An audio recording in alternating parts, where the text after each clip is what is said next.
शुरू किया जाए बेटा। चलिए भाई, बारिश के कारण कुछ विलंब हुआ, लेकिन देर आए दुरुस्त आए, है ना। क्लास शुरू किया जाए। गुड मॉर्निंग बेटा सभी लोगों को। आज एक नया टॉपिक बेटा हम लोग पढ़ेंगे और थोड़ा सा समझ के, और उसका नाम है बेटा भूकंप। ठीक है। तो मुझे लगता है कि भूकंप परिचय का मोहताज तो बिल्कुल नहीं है। क्लियर है बेटा? ये बताना पड़ेगा भूकंप क्या होता है, सबको पता है।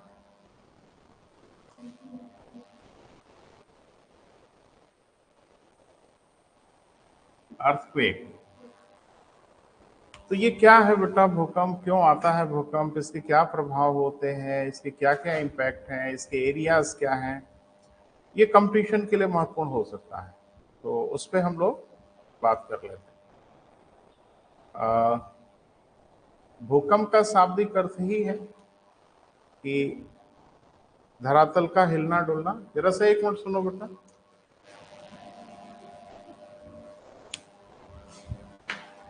धरातल का हिलना डुलना। काहे हिलती डुलता भाई धरातल? इस पे जरा इंक डालो बेटा। अच्छा, तो धरातल में कंपन उत्पन्न होता है, धरातल हिलता डुलता है ना बेटा। तो धरातल पे आखिरकार ये कंपन क्यों आता होगा, कैसे आता होगा, थोड़ा सा उसको समझना है। एक वैज्ञानिक थे बेटा जिनका नाम था मॉर्गन। W.J. मॉर्गन। इन्होंने जरा ये चीजों को समझने की कोशिश किया। मैंने आपको बताया था कि जो हमारा भूपटल है, जो हमारा क्रस्ट है, वो छोटे छोटे टुकड़ों के रूप में है ना बेटा। तो ये जो टुकड़े हैं, इनकी संख्या को लेकर बड़ा गतिरोध है, लेकिन ढेर सारे वैज्ञानिकों की अपनी अपनी संख्या है। लेकिन ये जरूर है कि कुछ प्लेटें बड़ी हैं, कुछ प्लेटें छोटी हैं। तो सामान्य रूप से ये माना जाता है कि 6 बड़ी प्लेटें हैं और लगभग 20 के आसपास छोटी प्लेटें हैं, जिससे पूरा क्रस्ट बना हुआ है। बस ऐसे समझो कि एक झील पर 6 बड़ी नाव और 20 छोटी नाव। अब ये नीचे जो हमारा है बेटा, क्रस्ट के नीचे है भूप्रवार है, मेंटल है। इसके बारे में आपने पढ़ा है कि ये ठोस नहीं होता, ये सेमी सॉलिड है। तो इसी के ऊपर हमारा क्रस्ट टिका हुआ है, और इसमें एक बड़ा विचित्र सा संतुलन पाया जाता है, क्योंकि ये अपने आप को एडजस्ट करती है। जैसे कहीं पे अगर दबाव हुआ, कहीं पे प्रेशर आया, तो इधर उधर वो खिसकती रहती है। मॉर्गन ने इसी को बोला था प्लेट विवर्तनिक सिद्धांत या प्लेट टेक्टोनिक फोर्स, एक नाम दिया उन्होंने। अब ये क्या है बेटा, उन्होंने बताने की कोशिश किया कि धरती पे आप देख ही रहे हैं कि तमाम संरचनाएं बनती रहती हैं, बिगड़ती रहती हैं। जैसे कहीं सागर था, वहां हिमालय पैदा हो गया, कहीं पहाड़ था, वो मिट्टी में मिल रहा है। तो भू संतुलन जो है ना, धरातल का जो संतुलन है, इक्विलिब्रियम है, वो हमेशा कांस्टेंट नहीं रहता। तो कहीं अगर बोझ बढ़ा या कहीं बोझ कम हुआ, तो प्लेटें सरक के अपने आप को एडजस्ट करती। जैसे भूगोल में एक बहुत बड़ी समस्या हुई कि हम लोग बहुत बड़े बड़े डैम बनाने लगे, बहुत बड़े बड़े बांध बनाने लगे। आप एक बहुत बड़ा बांध अगर बनाओगे तो डेफिनेटली उस पर आप करोड़ों क्यूसेक लीटर पानी इकट्ठा करोगे, और वो पानी प्लेट पे दबाव बनाएगा। और प्लेट पे अगर दबाव बनाएगा तो संभावना है कि प्लेटें खिसक सकती हैं। खिसके ना खिसके वो अलग चीज है। जैसे एक बड़ा सुंदर उदाहरण है, हमारे यहाँ महाराष्ट्र में एक भूकंप आया लातूर में। तो जब उसका व्यापक अध्ययन हुआ तो मालूम चला कि ये जो भूकंप आया, उसका बहुत बड़ा कारण था एक बांध बनाया गया कोयना नदी में। कोयना बांध के नाम से जाना जाता है। तो इस पे इतना ढेर सारा पानी इकट्ठा कर लिया कि प्लेटों में थोड़ा सा मूवमेंट हो गया। और जबकि भूगोल ये कहता है, ज्योग्राफी ये कहता है कि भारत का जो प्रायद्वीपीय भारत है, यानी जो नीचे का हिस्सा है, वो लगभग लगभग भूकंप से सेफ है। यानी वहां भूकंप आने की कोई संभावना नहीं होती तब, जबकि वैज्ञानिकों की यह राय है और महाराष्ट्र में भूकंप आ गया लातूर में। तो बड़ा एक जबरदस्त भूकंप आ गया। क्लियर है बेटा? अब थोड़ा सा इसको बेटा समझना है। भूकंपों को हम लोग दो भागों में बांट लेते हैं। एक को हम लोग बोल देते हैं आर्टिफिशियल, कृत्रिम, और एक हम लोग कहते हैं नेचुरल। तो थोड़ा सा शुरुआत किया जाए। देखिए, पृथ्वी की आंतरिक हलचल के कारण, पृथ्वी की आंतरिक हलचल के कारण जब धरातल पर कंपन उत्पन्न होता है, तो पृथ्वी की आंतरिक हलचल के कारण जब धरातल पर कंपन उत्पन्न होता है, वाइब्रेशंस आते हैं। क्लियर है बेटा? तो इसे ही हम लोग क्या कहते हैं बेटा? भूकंप कहते हैं।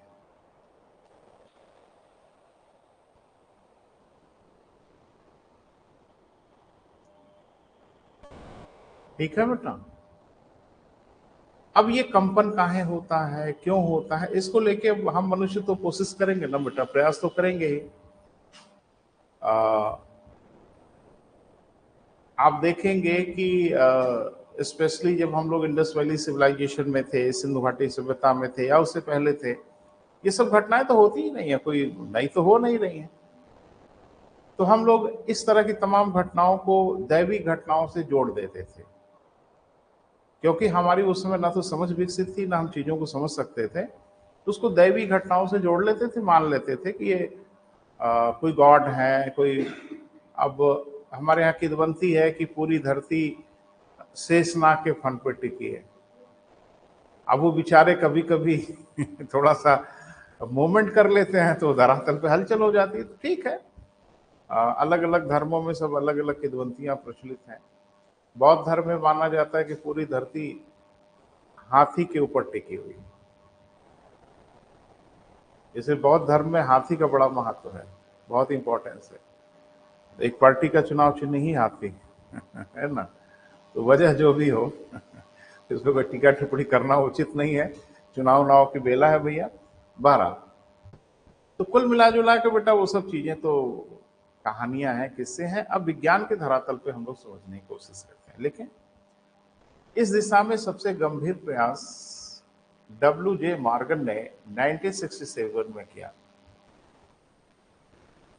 डब्ल्यू.जे. मॉर्गन ने 1967 में किया, जिसमें उन्होंने प्लेट विवर्तनिक सिद्धांत, प्लेट विवर्तनिक सिद्धांत या प्लेट टेक्टोनिक फोर्स की अवधारणा प्रस्तुत की। प्लेट विवर्तनिक सिद्धांत या प्लेट टेक्टोनिक फोर्स की अवधारणा प्रस्तुत की। क्लियर है बेटा? जिसमें उन्होंने बताया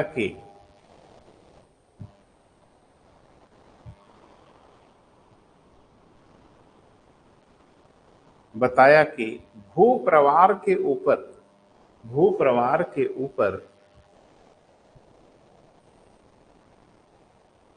क्रस्ट यानी भूपटल अनेक टुकड़ों में विभाजित है, अनेक टुकड़ों में बटा हुआ है। क्लियर है बेटा?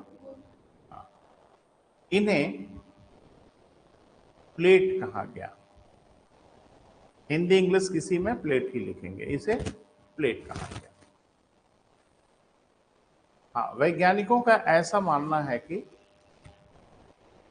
भूपटल का निर्माण, वैज्ञानिकों का ऐसा मानना है कि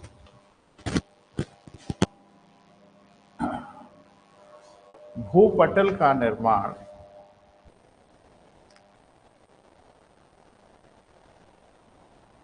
छह बड़ी तथा 20 छोटी प्लेटों से हुआ है।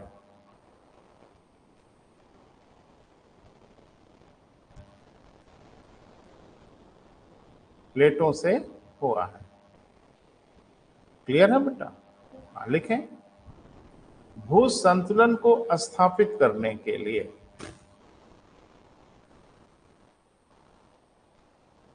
भू संतुलन को स्थापित करने के लिए इन प्लेटों में निरंतर खिसकाव होता रहता है। निरंतर क्या होता रहता बेटा? खिसकाव, शिफ्टिंग होती रहती है।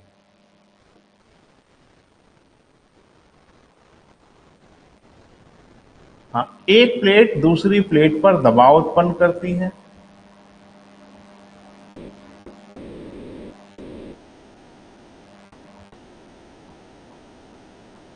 एक प्लेट दूसरी प्लेट पर क्या बेटा? दबाव उत्पन्न करती है, जिससे धरातल पर कंपन उत्पन्न होता है। जिससे धरातल पर क्या बेटा? कंपन उत्पन्न होता है।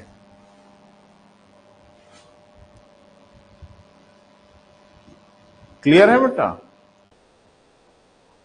प्लेटों के दबाव से उत्पन्न बल को ही टेक्टोनिक फोर्स कहा जाता है। प्लेटों के दबाव से उत्पन्न बल को ही क्या कहा जाता है बेटा? टेक्टोनिक बल या टेक्टोनिक फोर्स कहा जाता है। विवर्तनिक बल, टेक्टोनिक फोर्स, है ना, कहा जाता है। तो मोटा मोटा कुछ समझ में आया बेटा? यानी पूरा का पूरा जो हमारा कष्ट है वो प्लेटों पे टिका है बेटा, और ये प्लेटें एक दूसरे की ओर जाती हैं या एक दूसरे से दूर जाती हैं। डाइवर्जेंस या कन्वर्जेंस होता है। डेफिनेटली जब एक प्लेट दूसरी प्लेट से रगड़ खाती है, फ्रिक्शन होता है, तो अमूमन तो नॉर्मली मूवमेंट होता रहता है, लेकिन कभी कभी इसमें फ्रिक्शंस होते हैं। जहां प्लेटों का जुड़ाव होता है वहां फ्रिक्शन यानी घर्षण होने की संभावना रहती है, और डेफिनेटली वहां पे भूकंप आ सकते हैं। अब समस्या ये है कि क्या हम भूकंप प्रभावित क्षेत्रों को पहचान लिए हैं? तो जवाब है हाँ, बिल्कुल पहचान लिया है। तो कहां भूकंप आ सकता है ये तो डायग्नोस्ड है, ये तो पता लगाया जा चुका है, लेकिन भूकंप कब आएगा ये नहीं पता। काठमांडू में भूकंप आया ना, भयानक भूकंप आया, फिर आएगा, लिखा पढ़ी में आएगा, आना ही आना है, लेकिन कब आएगा ये नहीं बताया जा सकता। वहीं आएगा, उसी इलाके में आएगा, क्योंकि पहचान लिया गया है एरिया, उस एरिया में तबाही होगी। तो आखिर इस पूरी धरती पर कुछ एरिया तो डिटेक्ट किया ही गया होगा, और एरिया जो पहचानी गई होगी उसका कुछ कारण रहा होगा। और कारण बहुत सिंपल है कि जहां दो प्लेटों का जुड़ाव होगा, अगर हमने उसको डिटेक्ट कर लिया है, हमने उसको पहचान लिया है, तो डेफिनेटली वही इलाका भूकंप प्रभावित क्षेत्र होगा। हाँ, ढेर सारी प्लेटों का जुड़ाव सागरों में होगा। तुर्की का आया था भूकंप, पढ़ा ना, एक प्लेट दूसरे प्लेट की ओर सरक गई, तबाही हो जाती है ना बेटा? तो हमारे यहाँ थोड़ा सा मैप में देखने की कोशिश करिए बेटा, कि आखिरकार अगर इसका कारण प्लेटें हैं तो तब तो इसको समझना मुझे लगता है थोड़ा आसान है। आसान ये है कि अगर हमें ये आइडिया लग जाए कि प्लेट कहाँ कहाँ है, बोल नहीं रहे, और प्लेटों का जुड़ाव कहाँ कहाँ है, तो मुझे लगता है हम बहुत आसानी से डिटेक्ट कर लेंगे कि कहाँ कहाँ भूकंप आता है। क्लियर है बेटा? और एक बात और समझना, जहां जहां प्लेटों का जुड़ाव है वहां भूकंप ही नहीं, वहां बहुत कुछ होता है, बहुत कुछ होता है। जहां जहां प्लेटों का जुड़ाव है वहीं पर्वतों का निर्माण होता है, जहां जहां प्लेटों का जुड़ाव है वहीं ज्वालामुखी फटते हैं, और जहां जहां प्लेटों का जुड़ाव है वहीं भूकंप आते हैं। और मैग्मा क्यों ना वहीं से निकले भाई? जहां दो प्लेटों का जुड़ाव है, धरती के नीचे से मैग्मा वहीं से तो निकलेगी, वो कमजोर इलाका है ना। तो थोड़ा सा इसको देखने की कोशिश करते हैं बेटा। दुनिया के जो महत्वपूर्ण क्षेत्र हैं जहां भूकंप आने की संभावना है, एक तो प्रशांत महासागर का नाम सुना ही है। तो प्रशांत महासागर आधा इधर दिख रहा है, आधा इधर दिख रहा है, तो इसको माना जाता है कि पैसिफिक प्लेट है। ये प्रशांत महासागर की प्लेट के ऊपर प्रशांत महासागर है। क्लियर है बेटा? और ये असली प्लेटों से जुड़ा हुआ है, असलों प्लेटों से इसका जुड़ाव है। तो ये सबसे अधिक भूकंप प्रभावित क्षेत्र है। और कहा जाता है कि पूरी दुनिया में जो भूकंप आते हैं उसके 2/3 भूकंप, 2/3 अर्थक्वेक परिप्रशांत पट्टी में ही आते हैं, यानी पूरे इसी इलाके में आते हैं। अरे भैया जी, बचपन से पढ़े हो कि जापान में लोग घर लकड़ी के बनाते हैं, लगभग रोज भूकंप आता। पूरा तो कहाँ है जापान? परिप्रशांत पट्टी पे है। तो दुनिया में सबसे अधिक भूकंप जो आते हैं उसको हम लोग कहते हैं परिप्रशांत पट्टी, या ज्योग्राफी में इसको बहुत प्यार से कहते हैं रिंग ऑफ फायर, अग्नि वलय। इसको नाम क्या दिया जाता है बेटा? Ring of fire. अब एक बच्चा बड़ा हैरान था कि आता है भूकंप सर, इसका नाम रिंग ऑफ फायर कहाँ है? ये नाम तो ज्वालामुखी के कारण दिया गया, क्योंकि पूरा इलाका ही ज्वालामुखियों से एकदम पटा पड़ा हुआ है। तो चूंकि है आग का गोला है तो भूकंप का भी क्षेत्र वही। तो ध्यान रखना बेटा, भूलना मत, आपकी परीक्षा में भी पूछा गया है, निरंतर पूछा जाता है। विश्व में 2/3 भूकंप रिंग ऑफ फायर में आते हैं, परिप्रशांत पट्टी में आते हैं, प्रशांत महासागर के चारों तरफ के तटीय क्षेत्रों में आते हैं। ये दुनिया का सबसे ज्यादा प्रभावित क्षेत्र है। दूसरा, आप देखोगे कि यहां भूमध्य सागर से लेके और यहां म्यांमार तक, थोड़ा मैप खराब हो गया, काम चलाना है। तो यहां भूमध्य सागर से लेके और यहां आप म्यांमार तक देखोगे ब्राउन कलर आपको नजर आ रहा है, काफी गुच्छे में आपको ब्राउन कलर दिख रहा है। ये ब्राउन कलर जहां जहां दिख रहा है ये पर्वत है, और ये फोल्डेड माउंटेन है। अभी नहीं पढ़ा है, हम आपको पढ़ाएंगे। ये वलित पर्वत है, और वलित पर्वतों का निर्माण हमेशा समुद्रों से होता है, हमेशा सागरों से होता है। इसका मतलब यह है कि इधर की प्लेट और इधर की प्लेट के बीच में छिछले सागर रहे होंगे, जियोसिंक्लाइन रहा होगा, जिसमें अवक्षेप जाके जमा हुए होंगे, अवसादी चट्टानों का निर्माण हुआ होगा, और जब प्लेटों का खिसकाव एक दूसरे की ओर हुआ होगा तो बीच का सारा मटेरियल क्रैश हो गया होगा, और अब ये ऊपर की ओर उठ गया। तो एक ये, इसको हम लोग बोलते हैं क्या बेटा? मध्यवर्ती पट्टी, क्योंकि यहां भी दो प्लेटों का जुड़ाव है। ये बड़ा भयानक है। और आपके यहां अगर भारत की बात करें, उत्तर भारत और स्पेशली हिमालय का जो तराई वाला इलाका है, ये भारत का सबसे ज्यादा भूकंप प्रभावित है। और उसी इलाके में, हिमालय के ही इलाके में काठमांडू भी है। इधर नॉर्थ ईस्ट का बहुत ढेर सारा इलाका है, और ये सब भीषण भूकंप प्रभावित क्षेत्र है। भूकंप आए ना आए वो अलग बात है, लेकिन आएगा जरूर। वो जब भी आए तो आएगा जरूर। हम लोग थोड़ा उत्तर के मैदानों में हैं, हम लोग भी भूकंप प्रभावित क्षेत्रों में हैं, लेकिन सबसे अधिक प्रभावित क्षेत्रों में नहीं है। हम लोग 2/3 जोन में हैं। तो जाहिर सी बात है कि अगर हिमालय के इलाकों में भूकंप आता है तो थोड़ा बहुत आनंद तो हम लोगों को भी आता है। भूकंप आया था काठमांडू में और आनंद आपको आ रहा था, भूल गए आप। कुछ एक साल पहले उसका ईपी सेंटर काठमांडू में था, और काठमांडू में तो तबाही मचा रहा था, लेकिन थोड़ा बहुत हलचल हम भी महसूस कर रहे थे। तो ईपी सेंटर वाली स्थिति हमारे यहाँ तो नहीं है, लेकिन हो भी सकती है, क्योंकि ये जहां आप बैठे हुए हो ये गंगा का मैदान है, और ये एकदम हाल हाल का बना हुआ है, बहुत जल्दी जल्दी का बना हुआ है, समुद्र को पाट पाट के बनाया गया है, ये बड़ा स्थिर नहीं है। तो संभावना यहाँ भी, तो थोड़ा सा लिख लिया जाए बेटा। तो मॉर्गन ने क्या बताया बेटा कि पूरा जो पृष्ठ बना हुआ है भूपटल, अरे हाँ, भूपटल जो बना हुआ है वो 6 बड़ी और 20 छोटी प्लेटों से बना हुआ है, और ये प्लेटें एक दूसरे की ओर खिसकती हैं, दबाव उत्पन्न करती हैं, और इन्हीं दबाव को बोला जाता है क्या बेटा? विवर्तनिक बल या टेक्टोनिक फोर्सेस।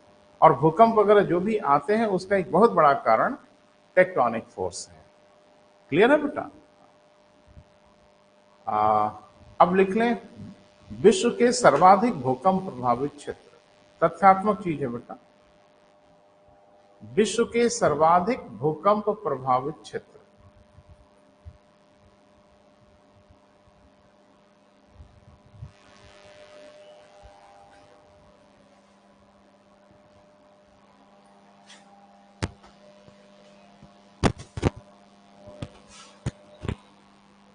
विश्व के सर्वाधिक क्या बेटा, भूकंप प्रभावित क्षेत्र। तो पहला लिखो, नंबर 1, भूलना मत। विश्व के 2/3 भूकंप, विश्व के 2/3, 2/3 भूकंप परिप्रशांत पट्टी, आराम से लिखिए, विश्व के 2/3 भूकंप कहां बेटा, परिप्रशांत पट्टी, ऑब्लिक कर लीजिए। इसे ही हम लोग बोलते हैं अग्नि वलय। क्या कहते हैं बेटा, अग्नि वलय, या इंग्लिश में रिंग ऑफ फायर। वो कौन सा इलाका है, मैप में भी देख लो, यही बेटा, ये तटवर्ती इलाका। ये प्रशांत महासागर का कौन सा तट है, इसी में बड़ा कंफ्यूज हो जाते हो भाई। ये प्रशांत महासागर का वेस्टर्न है, पश्चिमी तट है। तो एक तट पश्चिम की ओर है और एक तट पूरब की ओर है। तो लगभग ये सर्किल फॉर्मेट में है। देखो, थोड़ा सेमी सर्किल यह भी है और थोड़ा सेमी सर्किल यह भी है। तो ये अच्छा, यही तो देख रहे हो, भूकंपों का घर है और यही ज्वालामुखियों का घर है, यही सब इलाके हैं ना बेटा। तो इसको और इसको अगर आप देखो तो एक ही में जुड़ा हुआ है। मैप को पीछे फोल्ड करो तो ये इलाका जुड़ा हुआ है। तो इसी को हम लोग बोलते हैं बेटा रिंग ऑफ फायर या परिप्रशांत पट्टी। और इसका कई फायदा हो गया। एक तो सर्वाधिक भूकंप प्रभावित क्षेत्र पूछे तो भी उत्तर यही है, और सर्वाधिक ज्वालामुखी प्रभावित क्षेत्र पूछे तो भी उत्तर यही है। तो एक तीर से दो शिकार हो गया हम लोगों का। ज्वालामुखी जब पढ़ेंगे तो मैं लिखवा दूंगा वही, है ना। तो मुझे नहीं लगता यहां लिखने की कुछ आवश्यकता है। दूसरा बेटा लिखें, मध्यवर्ती पट्टी। दूसरा कौन सा बेटा, मध्यवर्ती पट्टी। तो ये कौन सी पट्टी है बेटा, देख लें, लिख लें। भूमध्य सागर से होते हुए पाकिस्तान, भारत तथा म्यांमार तक इसका विस्तार है।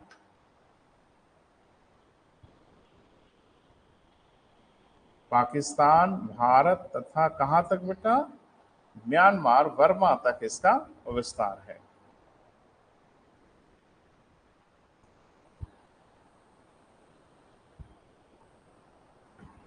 ठीक है बेटा, लिखें, यह विश्व में दूसरे नंबर पर भूकंप प्रभावित क्षेत्र है।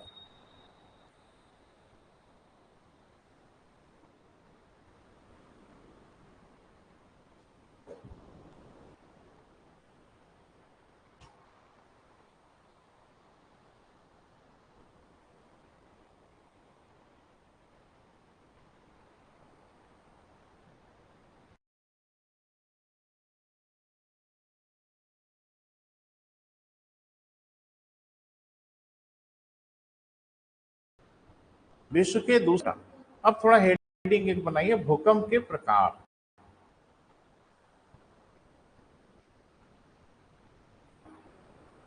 भूकंप के क्या बेटा, प्रकार।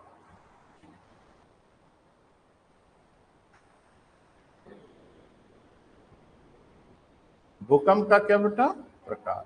तो क्या भूकंपों के प्रकार भी होते हैं? हाँ, काहे नहीं होते हैं। हल्का वाला भूकंप, तेज वाला भूकंप, नहीं नहीं, देखते हैं जरा। लिखे, इन्हें हम दो भागों में विभाजित करते हैं। ठीक है, इसे हम दो भागों में विभाजित करते हैं, दोनों में डाल दीजिए।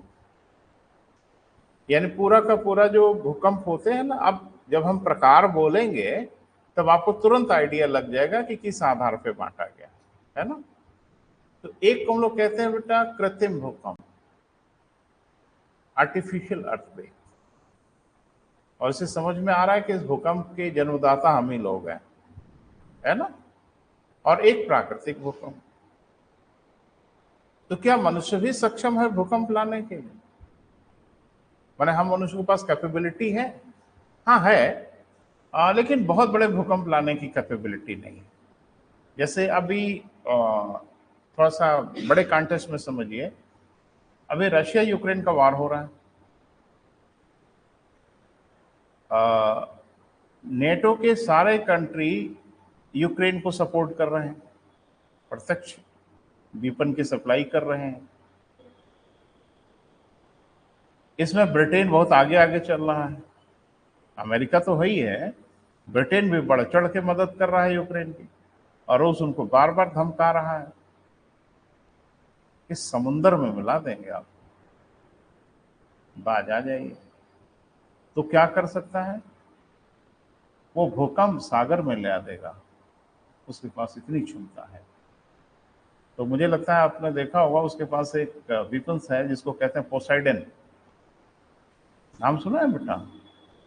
हाँ, उसके पास एक हथियार है, मिसाइल है, जिसका नाम है पोसाइडन। और अगर समुद्र में दाग दिया ना, तो 150 मीटर ऊंची लहरें उत्पन्न हो जाएंगी, फीट नहीं, मीटर। और पूरे ब्रिटेन के इस पार से उस पार समुद्र चला जाएगा। और ये सबको पता है, ये ब्रिटेन को भी पता है, सबको पता है। पल भर में मटिया मेट हो जाएगा ब्रिटेन। तो ये अगर सुनामी टाइप की चीजें क्रिएट हो जाएंगे। ये सुनामी भी तो आर्टिफिशियल दिख रहा है। सुनामी क्यों आते हैं समुद्र में? सुनामी का नाम तो सुना होगा ना बेटा? हाँ, बात कर सब पढ़ेंगे बेटा, कुछ छोड़ेंगे नहीं। इसमें जितनी चीजें संबद्ध हैं सब पे चर्चा करेंगे।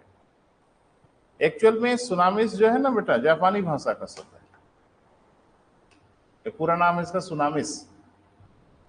तो ये वास्तव में जापान में इस शब्द का प्रयोग होता है, और सुनामिस माने होता है बंदरगाह की तरंगें।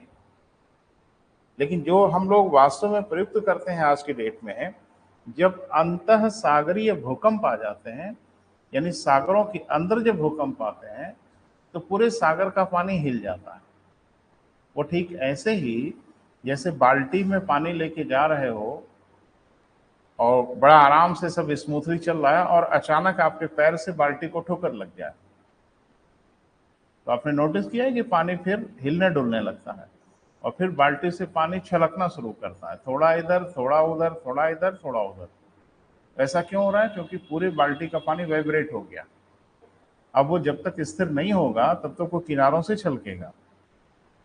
तो बाल्टी के पानी में अगर इतनी क्षमता है, तो महासागरों के पानी में तो बहुत क्षमता होगी।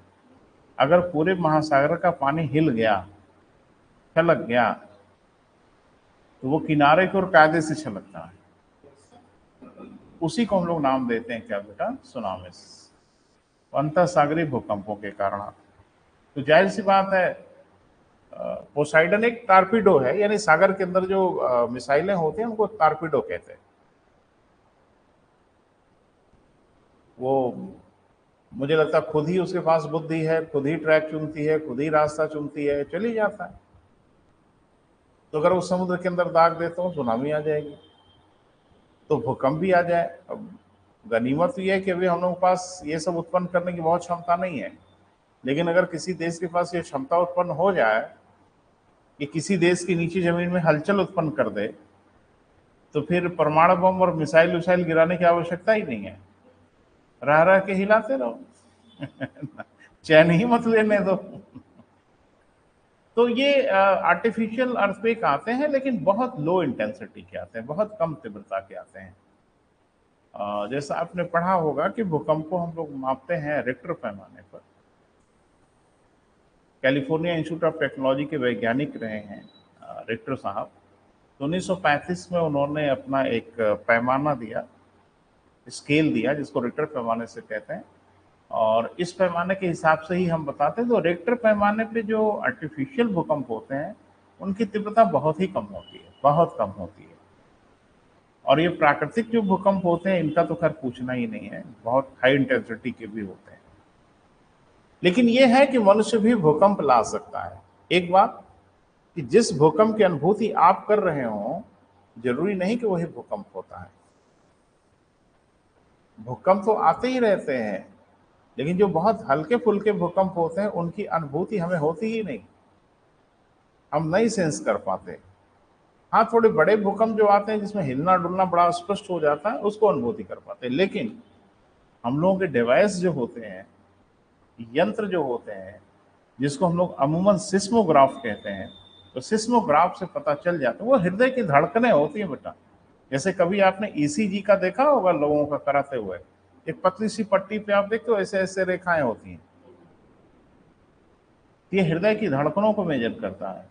और सिस्मोग्राफ पृथ्वी की धड़कनों को मेजर करता है। बिल्कुल वही सब मामला है।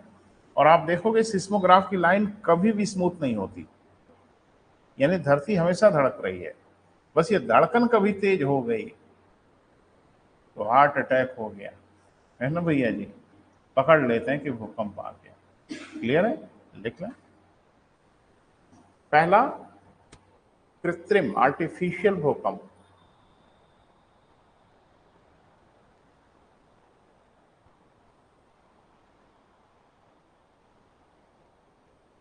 लिखें, सामान्य रूप से इसकी अनुभूति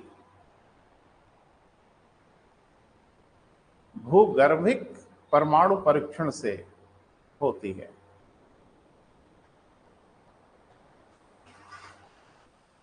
भूगर्भिक परमाणु परीक्षण से होती है, मतलब जमीन के नीचे जो हम लोग परमाणु टेस्ट करते हैं बेटा, इससे इतनी शक्ति उत्पन्न हो जाती है कि हल्के फुल्के भूकंप आ जाए। जैसे 1998 में, बोले बेटा, 1998 में पोखरण में हमने एक परीक्षण किया था जिसका नाम रखा था शक्ति 98, यही नाम था। यानी पोखरण में जो उन्होंने परमाणु परीक्षण बाद वाला किया 98 में, उसका नाम रखा शक्ति 98, ये मिशन का नाम था। आपने भी सुना होगा, ये बड़ा सीक्रेट रूप से हुआ, इस पे तो मूवीज वगैरह बन गई हैं परमाणु के नाम पे, देखा होगा या नहीं देखा होगा। ये बड़ा सीक्रेट मिशन था, भारत नहीं चाह रहा था कि विस्फोट के पहले मामला डिस्क्लोज हो जाए। विस्फोट होगा तब कहाँ मामला छुपा रह पाएगा, तब तो खुल ही जाएगा।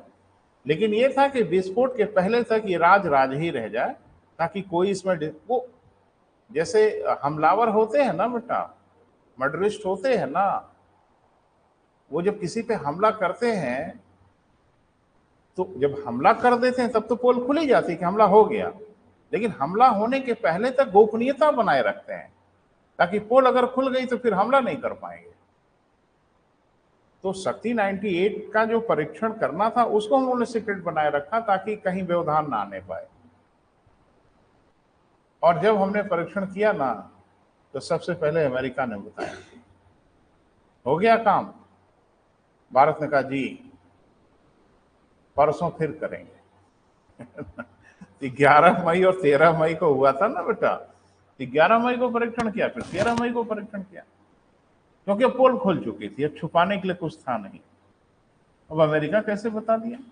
यहां तो भारत में पोखरण के अलावा अगर सरकार न बताई होती तो पूरे भारत को पता नहीं चलता कि परमाणु परीक्षण हो गया। हाँ, पोखरण गांव भी है बेटा आसपास, तो पोखरण के गांव के लोगों को पता चला कि भूकंप आ गया, क्योंकि वाइब्रेशंस हुआ, धरती हिली और भूकंप की अनुभूति हुई, लेकिन वो उसकी इंटेंसिटी बहुत कम थी।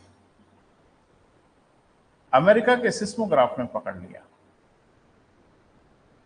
एक भूकंप आया है, इस भूकंप का एपी सेंटर भारत के पोखरण में है, और इसकी तीव्रता बता रही है, ये प्राकृतिक तो नहीं आता इतनी कम तीव्रता का, और ये आर्टिफिशियल है, परमाणु का परीक्षण हो गया। तो ये भी होता है बेटा, लेकिन अभी हमारे पास इतनी क्षमता नहीं है कि बड़े परमाणु बमों जैसा कुछ ऐसा करें जो प्राकृतिक भूकंपों जैसा असर छोड़े। एक प्राकृतिक भूकंप जिसके रिक्टर पैमाने तीव्रता 7 या उससे अधिक होती है तो हजारों परमाणु बम के बराबर शक्ति रखते हैं, पूरी धरती को हिला डुलाते हैं। अब इतनी क्षमता तो हम मनुष्यों की नहीं है बेटा, लेकिन क्या लिखा बेटा, भूगर्भिक परमाणु परीक्षण से। लेकिन इससे उत्पन्न होने वाले भूकंपों की तीव्रता कम होती है। इससे उत्पन्न होने वाले भूकंपों की जो तीव्रता होती है वो क्या होती है बेटा, कम होती है।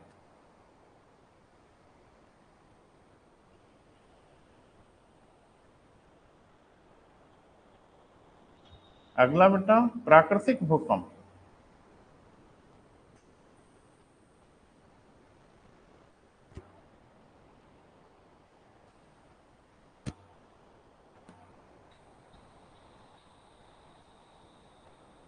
अगला क्या है बेटा, प्राकृतिक भूकंप। देखें, ये भूकंप टेक्टोनिक बलों के कारण उत्पन्न होते हैं।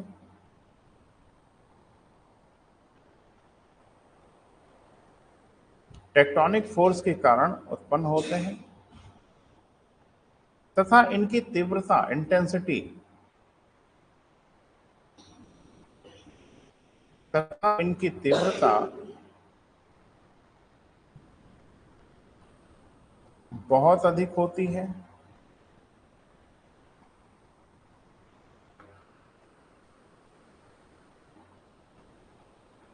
इसे हम आकस्मिक बल के रूप में भी जानते हैं।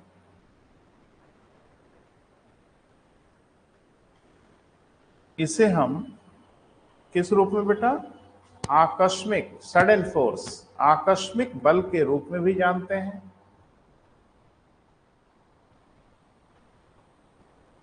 यह देखते ही देखते धरातल के स्वरूप को बदल देते हैं।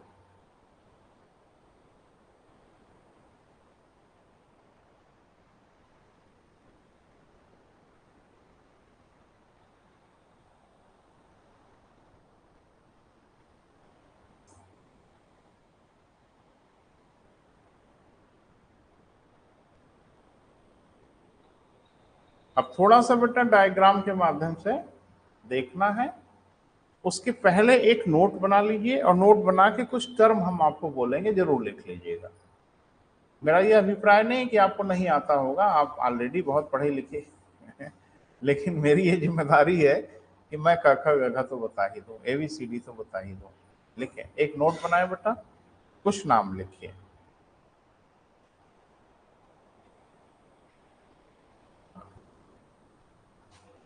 पहला तो यही लिख लो बेटा, सिस्मोलॉजी किसे कहते हैं, सिस्मोलॉजी।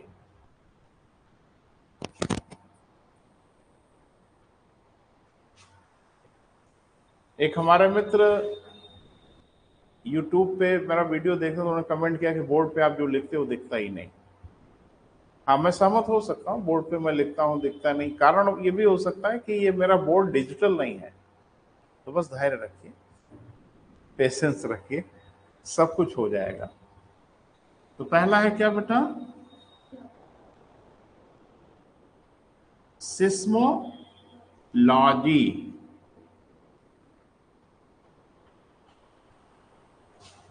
तो किसे कहते हैं बेटा, हाँ, ये आपको पता था पहले से, लेकिन फिर भी लिख लें। देखिए, भूकंप के व्यवस्थित अध्ययन को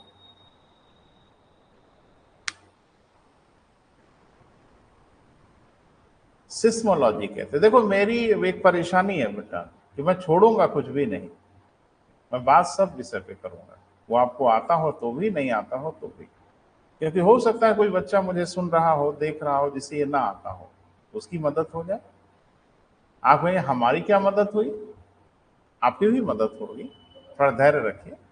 आपकी यही मदद हुई कि आपको मैंने रिवाइज करा दिया कि आप ये जाने, है ना बेटा। तो भूकंप के व्यवस्थित अध्ययन के शाखा को हम लोग क्या बोलते हैं बेटा, सिस्मोलॉजी, या एक शब्द अगर देना चाहें तो भूकंप विज्ञान, है ना। सिस्मोलॉजी माने होता है भूकंप विज्ञान, है ना। आगे, आइसोसिस्मल लाइन।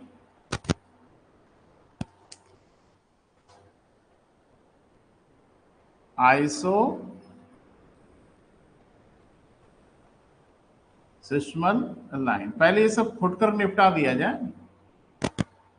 तथ्यात्मक चीजें ही हैं बेटा, यहां थोड़ा ज्यादा पढ़ना है। आइसो सिस्मल लाइन, अब उम्मीद लगाओ, कुछ कोशिश करो।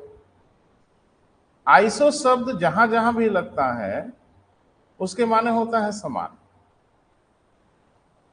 आइसोहेलाइन, आइसोहाइड, है ना। अभी आइसोसिस्मल आ गया, आइसोथर्मल। तो आइसो शब्द हर जगह लगता है। तो आइसो माने क्या होता है बेटा? समान। अब जरा सा इसको ठीक करें। समान भूकंप तीव्रता वाले स्थानों को मिलाने वाली काल्पनिक रेखा। समान भूकंप तीव्रता वाले स्थानों को मिलाने वाली काल्पनिक रेखा।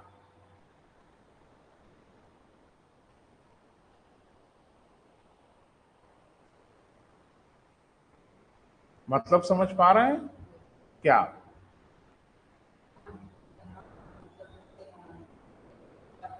हाँ, नहीं, सेम टाइम में नहीं जरूरी है। जैसे मान लीजिए कि कहीं 6 तीव्रता का भूकंप आया, तो 6 तीव्रता के भूकंप तो बहुत जगह आए होंगे, अलग अलग समय में, अलग अलग वर्षों में, अलग अलग जगह आए होंगे। लेकिन जहां भूकंप की तीव्रता रिक्टर पैमाने में 6 थी, ऐसे स्थान तो हो धरती पे, बोल नहीं रहे। उन्हीं स्थानों को मिलाने वाली एक रेखा खींच लें। उस रेखा को क्या बोलेंगे बेटा? आइसोसिस्मल लाइन। लिख लिया बेटा? समान भूकंप तीव्रता वाले स्थानों को मिलाने वाली काल्पनिक रेखा। हो गया बेटा?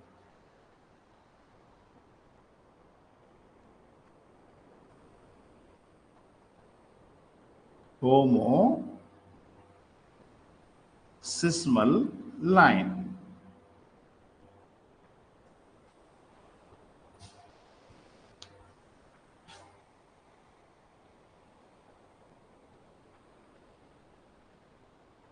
होमोसिस्मल लाइन। अब अंदाजा लगाइए।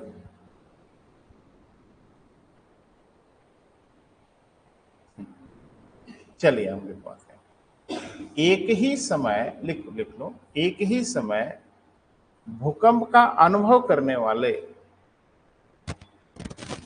एक ही समय भूकंप का अनुभव करने वाले स्थानों को मिलाने वाली काल्पनिक रेखा।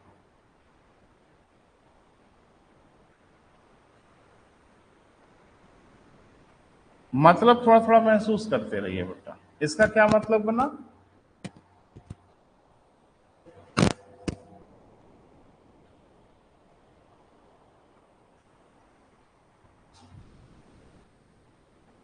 जैसे सेम टाइम में कहां कहां भूकंप की अनुभूति हुई, वो जगह तो होगा ना परिष्कृत बेटा। उसी जगहों को मिलाने वाली रेखा कहलाएगी होमोसिस्मल लाइन। बड़ा फ्रिक्वेंटली पूछा जाता है परीक्षाओं में, तो थोड़ा सा इसके लिए सतर्क। फैक्चुअल है बेटा, तथ्यात्मक है, बाकी कुछ यहाँ है नहीं। अब थोड़ा सा बेटा हम लोग अब भूकंप का अध्ययन करते हैं, थोड़ा सिस्टमेटिक ढंग से पढ़ने की कोशिश करते हैं। और थोड़ा मुझे वक्त दीजिएगा, घबराइएगा मत, टाइम लगता है, टाइम लगने दीजिए, है ना। अब जैसे मान लो कि ये हमारा भूपटल है, हम थोड़ी ज्यादा मोटाई दिखा रहे हैं, ये हमारा भूपटल है। तो भूकंप जो भी आते हैं वो क्रस्ट में आते हैं या मेंटल में आते हैं, यानी भूपटल में आते हैं या भूप्रवार में आते हैं? हम पूछ रहे हैं बेटा, भूकंप कहाँ आते हैं? कोर में, भूप्रवार में, या भूपटल में? काहे नहीं आएंगे मेंटल में? भूप्रवार से भूकंप क्यों नहीं उत्पन्न हो सकता?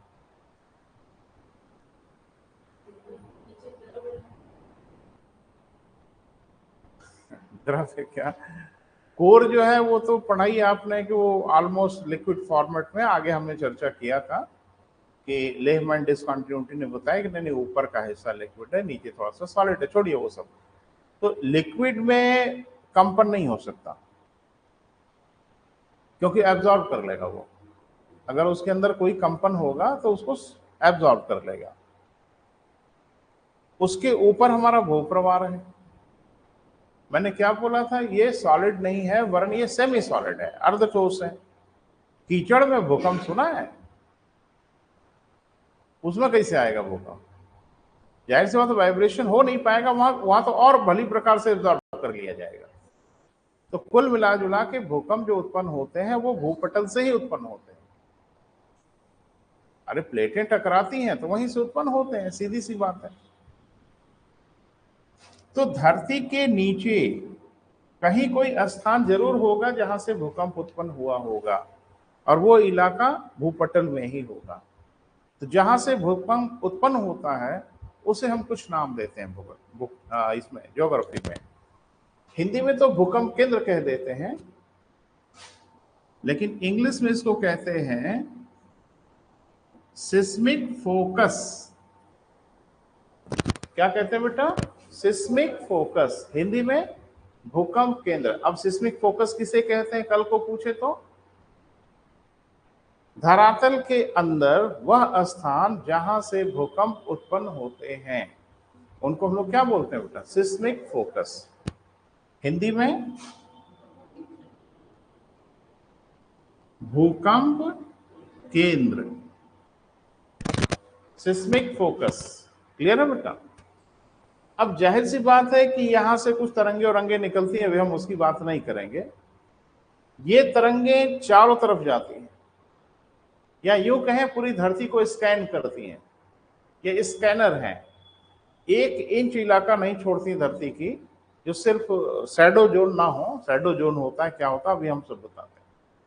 तो ये चारों तरफ निकल पड़ती हैं, लेकिन कहीं ना कहीं तो ये धरती पे सबसे पहले पहुंचती ही होंगी। बोल नहीं रहे हैं, कहां सबसे पहले पहुंचेंगे? इनका मन नहीं, ये सबसे पहले वहां पहुंचेंगी जो धरातल का हिस्सा इसके सबसे नजदीक होगा। बोल नहीं रहे। तो धरातल पे यहां से जो सबसे पास का हिस्सा होगा, यहां भूकंप की तरंगें सबसे पहले पहुंचती है। तो मुझे लगता है कि इसके पास का इलाका तो यही है। बोल नहीं रहे। तो वो इलाका जो भूकंप केंद्र के सबसे नजदीक होता है धरातल पे, उसे भूकंप अधिकेंद्र कहते हैं। क्या कहते हैं बेटा? अधिकेंद्र।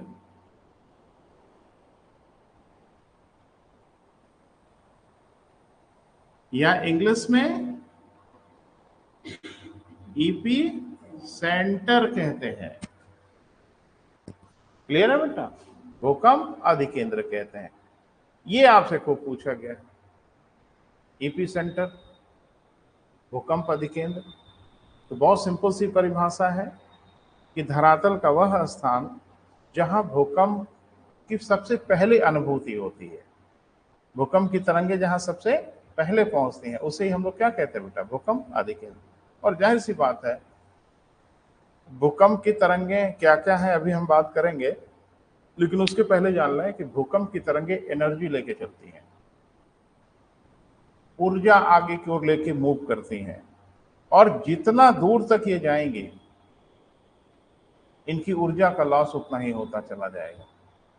धरती के अंदर ये जितना लंबा प्रोपगेट करेंगे उतनी ही इनकी एनर्जी घटती चली जाएगी, और जो इलाका सबसे करीब होगा वहां वो कुछ ज्यादा ही एनर्जी के साथ पहुंचती है। तो तय हो गया कि सर्वाधिक क्षति, सर्वाधिक विनाश, सर्वाधिक तहस नहस वो अधिकेंद्र पे करते हैं।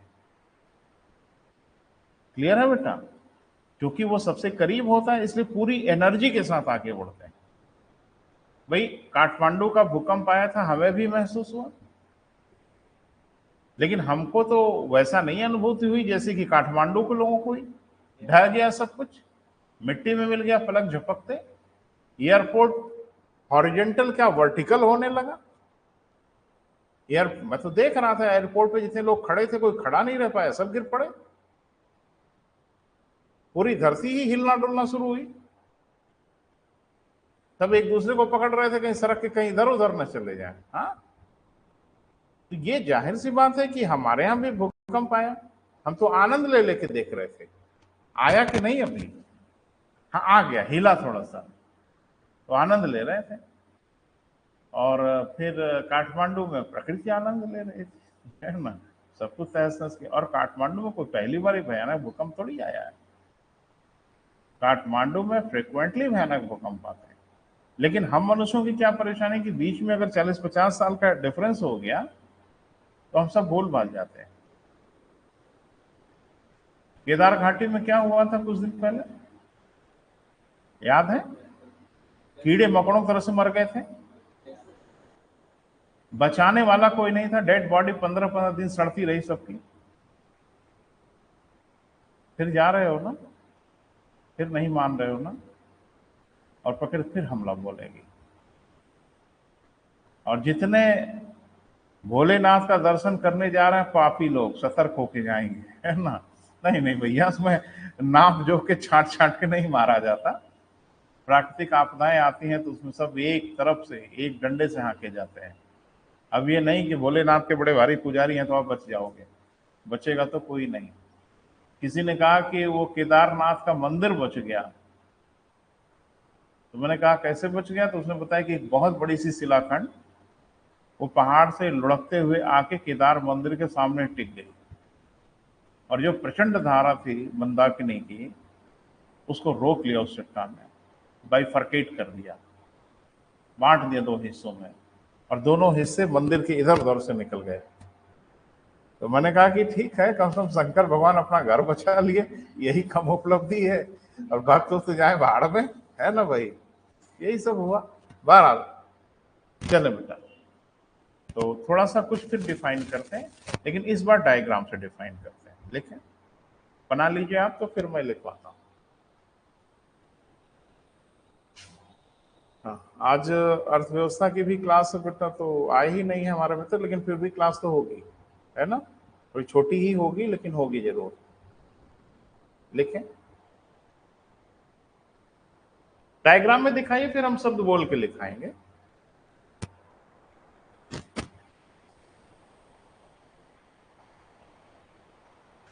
भूकंप केंद्र जहां धरती के अंदर होता है वहीं अधिकेंद्र धरातल पर होता है।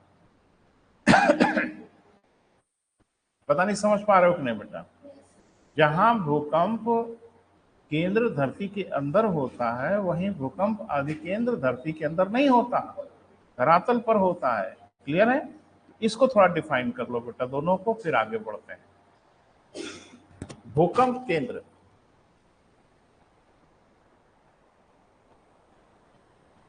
धरातल के अंदर का वह भाग, धरातल के अंदर का वह भाग जहां से भूकंप की उत्पत्ति होती है, जहां से भूकंप की क्या बेटा उत्पत्ति होती है,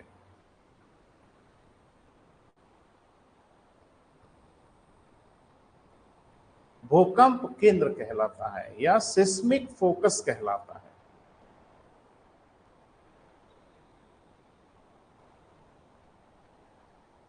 क्लियर है बेटा?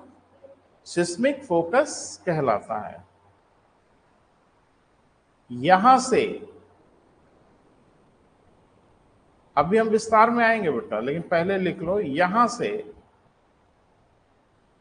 दो प्रकार की तरंगें उत्पन्न होती हैं।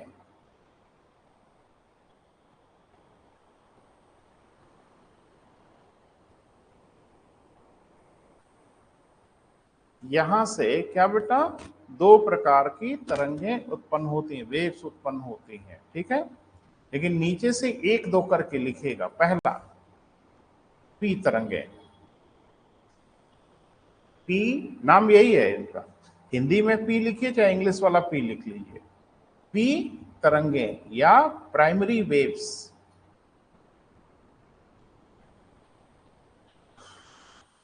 थोड़ा सा कुछ बात करनी है बेटा,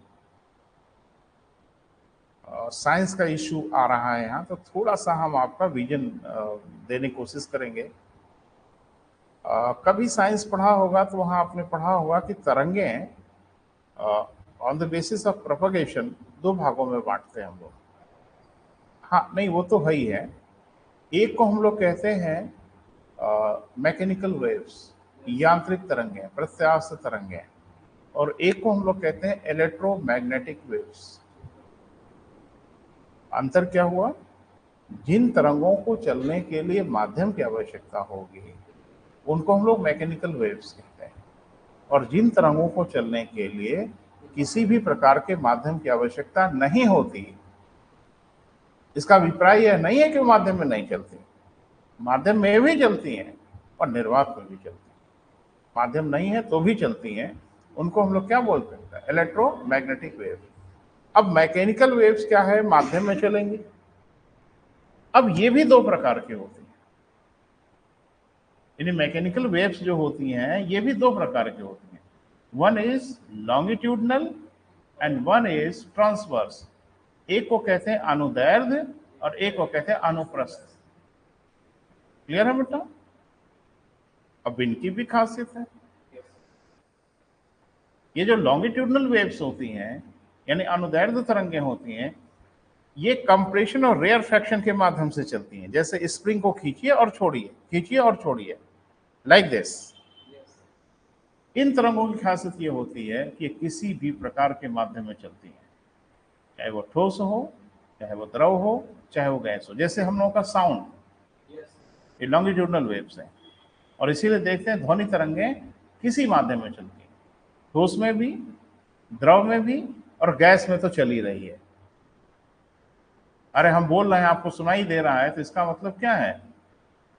ये तरंगें गैस में भी संचालित हो रही हैं, पानी में भी चलती और ठोस में चलती, और जहां तक मैंने सुना है कि ध्वनि तरंगें सॉलिड में कुछ ज्यादा ही तेज चलती, उनकी स्पीड कुछ ज्यादा ही होती है। अनुप्रस्थ तरंगें जो होती हैं, ट्रांसवर्स वेव्स जो होती हैं, इनकी परेशानी यह है कि तरल माध्यम में संचालित नहीं हो पाती। अब इन्हीं प्रॉपर्टी को लेकर बेटा भूकंपों को समझने की कोशिश करेंगे तो मुझे लगता है हम लोग थोड़ा समझ पाएंगे। पहला लिखें बेटा, पी तरंगे। लिख लिया बेटा? यह अनुदैर्ध्य प्रकार की तरंग होती है, लॉन्गिट्यूडनल।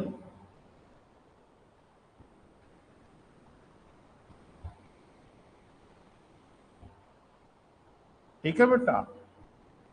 इसी कारण यह किसी भी प्रकार के माध्यम में संचरित होती है। इसी कारण यह किसी भी प्रकार के माध्यम में चलती है। इसकी गति सर्वाधिक होती है।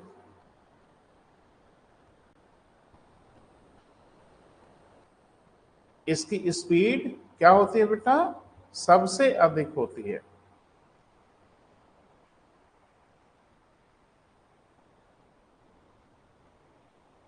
स्पीड है मेरे दिमाग में तो हम बोल दे रहे हैं, लिख लीजिए, 8 किलोमीटर प्रति second.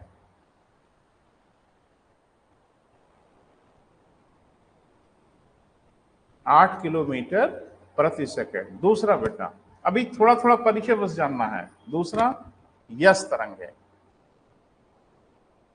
S for secondary wave. Very good. ये तरंगें अनुप्रस्थ प्रकार की होती हैं, ट्रांसवर्स।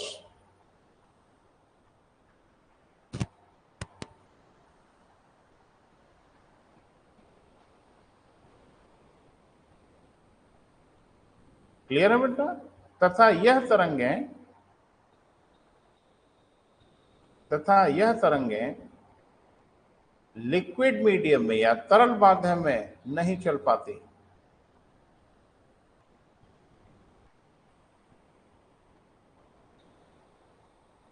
तरल माध्यम में संचरित नहीं हो पाती। क्लियर है बेटा? इनकी गति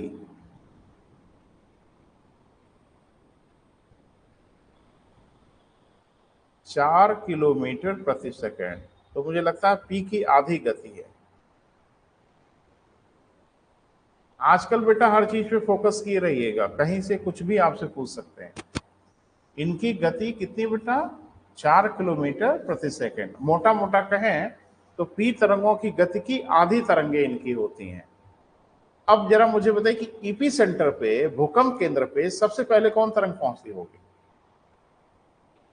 अरे इतना उसमें कोई बड़ी मुसीबत तो नहीं है, जिसकी गति ज्यादा होगी डेफिनेटली वो पहले पहुंचेगी। बाद में कौन पहुंचती है बेटा? एस तरंगे।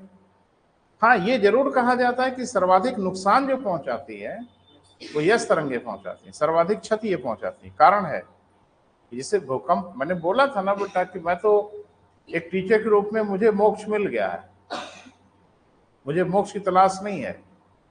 भूकंप पढ़ाते समय भूकंप आया, ये एक टीचर के लिए मोक्ष था। और हम कोई मजाक नहीं कर रहे, हकीकत भी यही हुआ।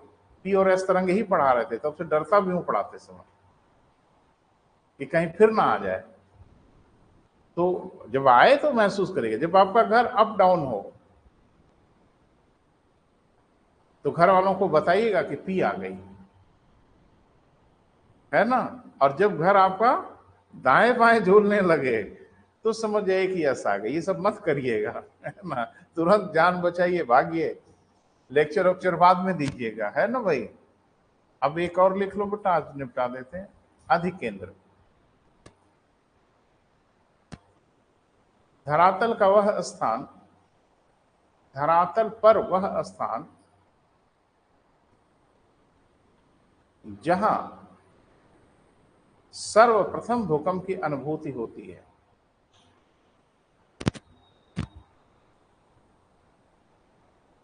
सर्वप्रथम भूकंप की क्या बेटा? अनुभूति होती है, अनुभव होता है।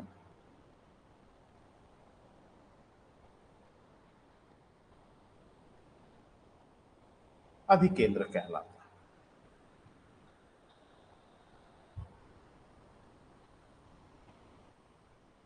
सर्वाधिक क्षति,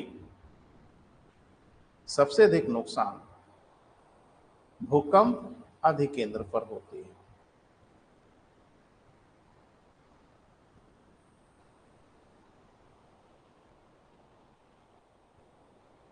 कहां होती है बेटा? भूकंप अधिकेंद्र पर होती है। ठीक है बेटा। तो आज हम यहीं रोकेंगे बेटा। कल फिर हम जहां हम रोके हैं यहीं से आगे चलेंगे और कल हम लोग समाहित कर लेंगे। ठीक है बेटा, थैंक यू।